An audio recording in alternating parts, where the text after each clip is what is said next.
Do you read? Are you one of those average Americans that reads one book a year?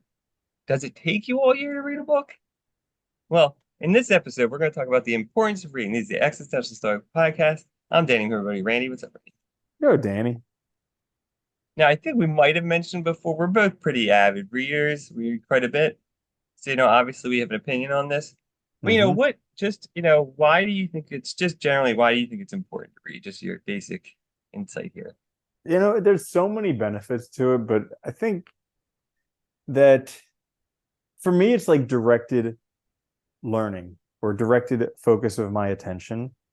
Because, most people are just like receptacles for all the garbage that other people throw at them, generally through social media and news. And Yeah. so if you're just like a big garbage receptacle, garbage in, garbage out. But Mhm. then if you can read or listen to books nowadays. I mean, audiobooks are Yeah. excellent. And Well, that counts as reading too. We should say, I don't want to, I hate when people say that, like listening doesn't count. It totally counts. It's the same thing. Like, yeah. yeah. And so now you can read a lot easier with your ears and you can actually pick and choose what you want as your input. And all of a sudden Yeah. you can change your output. Yeah, it's funny too, because like I read a ton. I know you do. And like I read, but I don't read like it's not all like philosophy and science books and coding books. I read a lot of fiction. Like I like science fiction and fantasy a lot, and it's funny because I still find that those books they're great because one you get experiences of interactions between people. So you do learn about like personal interactions and stuff. You see it on the page, and you get to kind of imagine it. So that helps in your everyday life, I think. You also get to like, there's also philosophy, there's also science in fiction books, there's also, spirituality. I mean, there's all kinds of things happening that you can also get out of it, even if it is a story about like, knights in the, sometime in some quasi world in the past fighting dragons and stuff. You know what I mean? Like there's still these things that human experience to get out of it that I think is really valuable. Yeah, it's the coolest thing when they do a lot of research in the field and you Yeah. actually like learn stuff about it by reading the book or a historical fiction where you actually learn the history, but there's a story woven into it. Yeah. Well, I've been reading this guy recently. This one author I've been on a kick on science fiction. I forget his, I think it's Adrian Tchaikovsky or something, but he was like, or one of the science fiction guys I've been reading recently. I can't remember the name now because it's been a bunch, but he's a scientist. So his books are they're hard science fiction. Like they have a lot of like real scientific based stuff, but then, they go beyond it, obviously, for the story. But like it's cool because like he goes into detail explaining things like quasars and like galaxies and how gravity works and all these things. So you're still learning a lot about, fundamental concepts in physics and stuff while you're reading this. So it's kind of awesome. But it's Yeah. it's presented in a way that's like way easier to digest than like a, physics textbook. hmm that sounds really cool. Yeah, I've been I mean, we were talking in our other episode a lot about reading, so that kind of gave us the idea for this episode. But I've been enjoying a lot reading usually before I go to bed, I either read fantasy or science fiction because it's not very complex, it's not hard to read. My mind can wander while I'm reading it, and oftentimes it's like an excellent transition into sleep.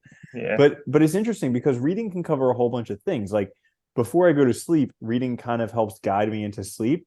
But then when I wake up, I read for inspiration. And then throughout the day, I read for learning. So like there's all types of different reading that I'm doing, but all of it, I would say, is very beneficial in the direction of my Oh life. yeah.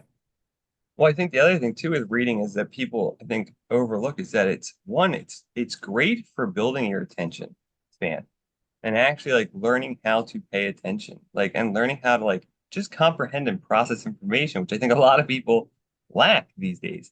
Mm-hmm. And it's really good for like, we both learn a lot on our own and use books for that reason. I think it's a great way to like learn how to teach yourself. While still having a guide, because you have a book of some sort, but like it's just I think it's important. It's also helpful for communication. I mean, learning vocabulary and learning, good sentence structure, all of that's in it.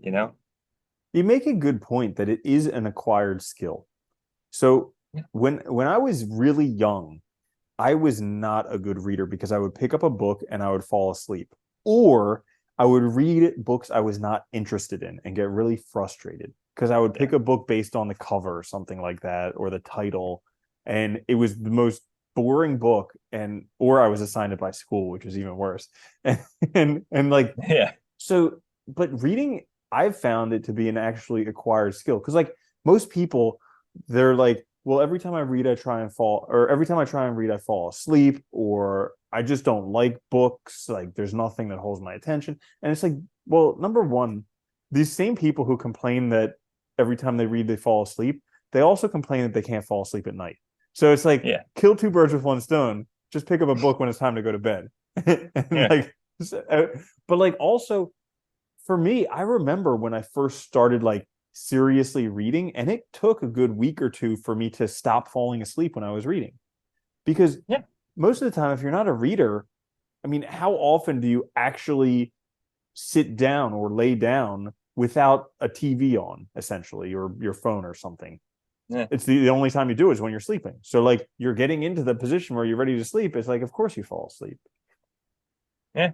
And yeah, you have to get used to it. I also think too, it's funny because like that's the other thing with audiobooks now too, is like even if you think you don't have time, like you're probably driving in your car, commuting, those are perfect times to listen to books then, and do it that way instead of like listening to like, the radio and stuff, the garbage on there.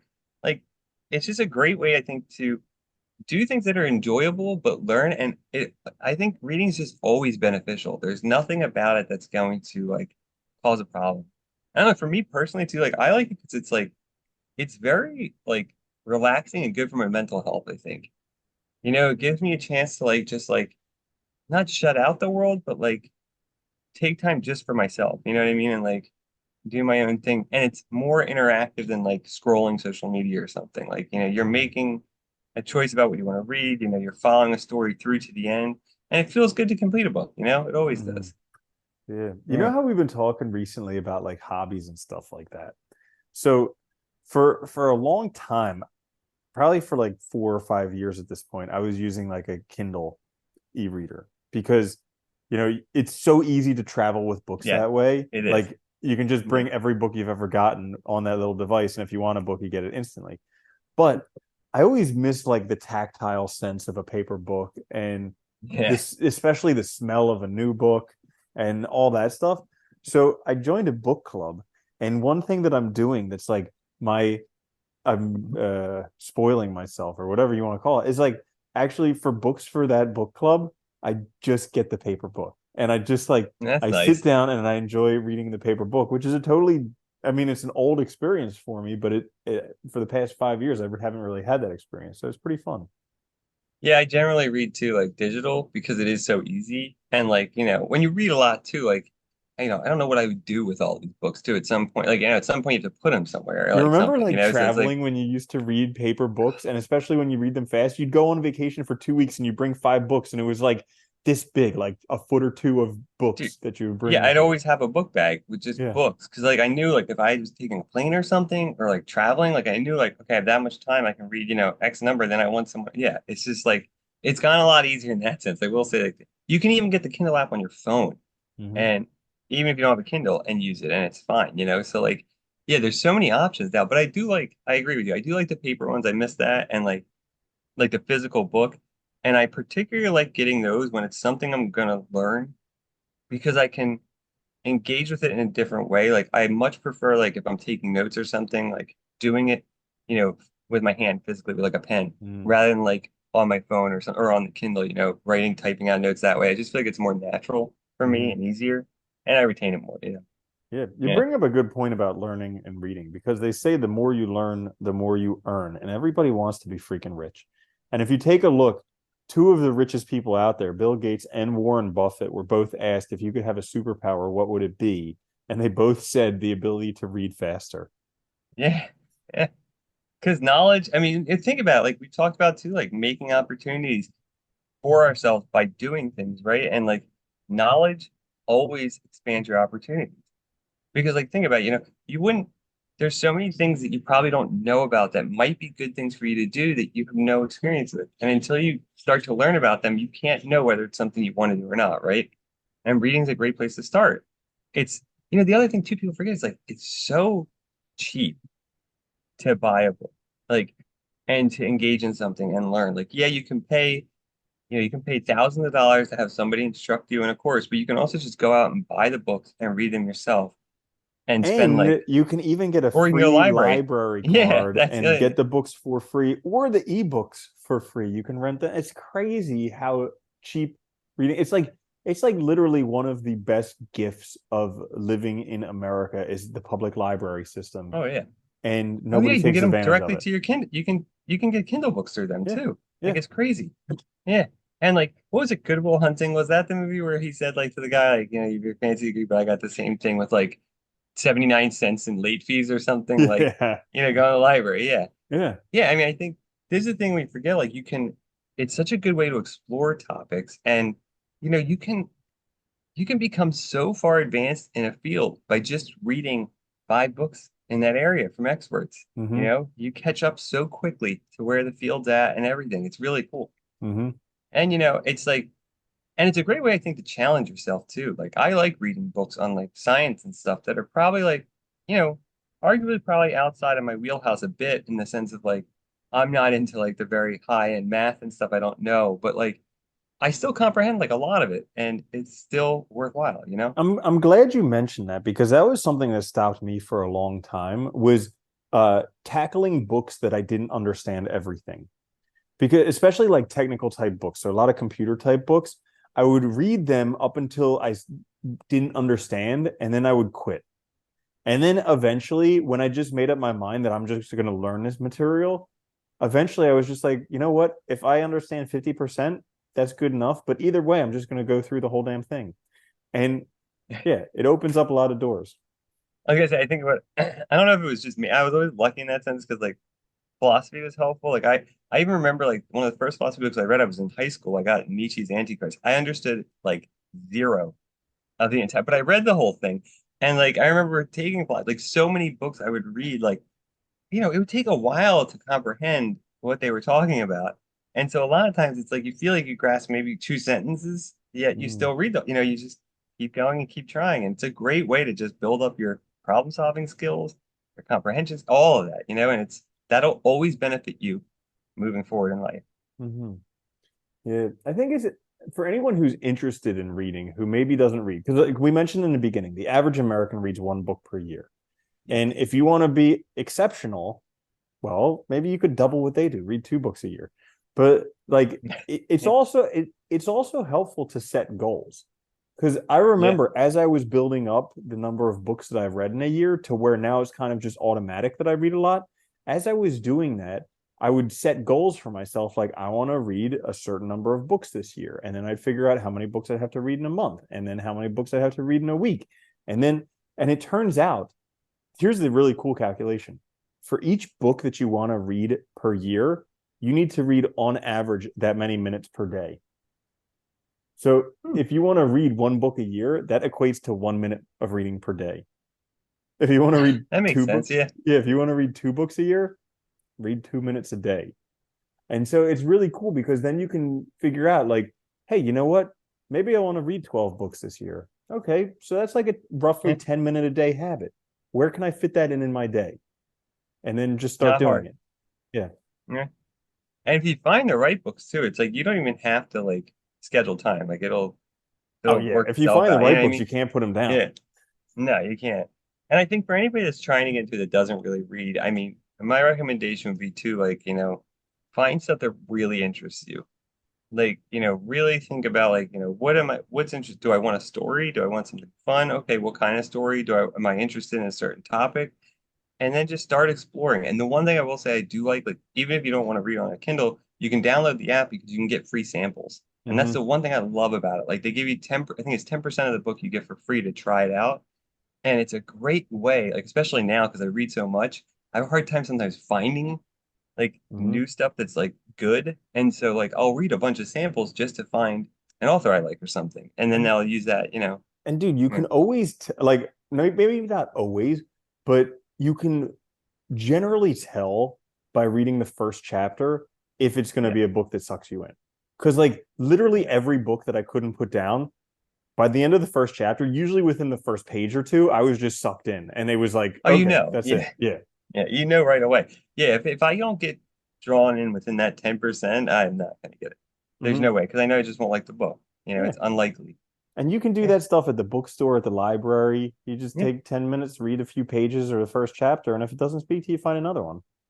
Oh my God, I used to remember when I worked at Borders. This is going back when I was in high school, but oh, the cafe, people used to bring stacks of books over, and then they, like That was literally me. like 20, yeah, and then they'd leaf through them, and then they might leave with one, and then we'd have to put all the books back. But like, Yeah. point is though, but that's what they were doing, right? They were looking for something that interested them, and this is back before all the digitized stuff, so Dude, they, you have to do it that that was way. like my dream Saturday or Sunday. I would just go there early in the morning when they opened, and I would just find all the books and magazines that I was interested in, and I would just spend 3, 4 hours until I was hungry. I would do that, and then I would just Yeah, go. Wouldn't even buy a single and book. they have all those nice couches set up.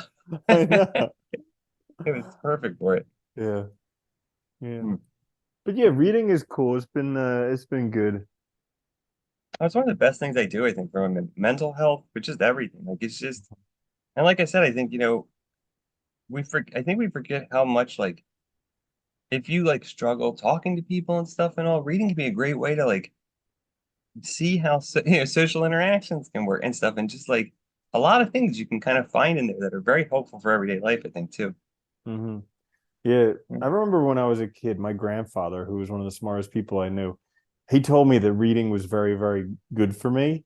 And I didn't believe him because I hated it at the time, but I trusted him enough to like stick at it until I Yeah, eventually broke through. And yeah, I would encourage all you guys listening out there that reading is really good for you. yeah. And if you don't like it, keep Give it a trying. shot. Try audiobooks, and like I mean, and if a book really doesn't interest you, just put it down, you know? Hmm. And if it's just hard, that's okay. You can work through it. But like, yeah, I Dude, think it's and it's literally just for you. Like it's not to post on social media and say I read this book. It's not so that everybody else can validate you for reading it or think lesser of you because you read a book. I mean, heck, I've read most of the books on Oprah's book list and like, so yeah. it's like read whatever does it for you because at the end of the day, that's all that's important. Well, I think the only person probably that has any idea of how many books I actually read is you. Mhm. And maybe Anna has some inkling because she sees me read a lot. But like, yeah, it's like, I don't advertise. Who cares? It's Yeah, just me. yeah, Yeah, exactly. Yeah. yeah, it's But funny. cool. So I think that's it. Yeah, you should read. It's good for you. There's so many Hmm. benefits, and you can Hmm. just open up new doors and opportunities. Hmm. Give it a shot. Yeah. All right. Despite what your school teachers tell you that you should read, you should actually read. Yeah, Just don't read what they assign you. yeah, I know, right? Oh, dude, I used to always, even in college, like if I didn't like a book, I would just read other stuff and just not pay attention to it. Like, because like, it's just so Mhm. tiring to read The something you hate. classics Yeah. are just they need to get rid of them. They're classics for a reason that they're just so Some are good, boring. but not all of them. Yeah. Yeah. They make Uh-huh. the weirdest choices, especially for like high school, like the Scarlet Letter and stuff. Like, yeah, Dude, it's just all of not them. There are so many books that could make a huge difference in a high school student's life, but none of those. like, finances or something, or Hmm. Yeah, that could be helpful. yeah, something like that. Anyway, Hmm. but yeah, so there you have it. Check it out. There's so many things to read. This is the Existential Stoic podcast. If you enjoyed the episode, please like, share, subscribe. It helps us out a lot. Listen wherever you get your podcast. Check us out on YouTube as well. We'll be back later this week with another episode. Until then, though, later, Randy. Later, Danny.